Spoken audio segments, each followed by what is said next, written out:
નમસ્કાર મિત્રો, તો આજે આપણે જોઈએ કે બાળકોને આપણે ડાયપર પહેરાવતા હોઈએ તો કેવી ક્વોલિટી હોવી જોઈએ અને એમાં શું શું ગુણવત્તા હોવી જોઈએ, તો આપણે થોડું ડેમો જોઈએ કે કઈ ટાઈપનું મટીરિયલ રહેવું જોઈએ, શું એમાં ધ્યાન રાખ્યા જેવું છે. તો આપણે અહીંયા જોઈએ છે કે આ જે મટીરિયલ છે તે ખાલી માત્ર એક શીટ નાખી દીધેલી છે, બાકી આમાં કોઈ પ્રકારનું નથી. સેમ બીજી જગ્યાએ જનરલ જગ્યાએ આવું આવે છે.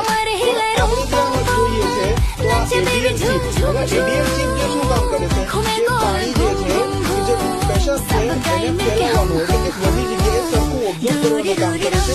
અને બબલ શીટ ટોપ શીટ છે, જેના કારણે બાળકોને રેશિસ અને ઇન્ફેક્શનનો પ્રોબ્લેમ થતો નથી. તો કઈ ક્વોલિટીના ડાયપર ચૂઝ કરવા જોઈએ કે બાળકને રેશિસ અને ઇન્ફેક્શનનો પ્રોબ્લેમ ના થાય.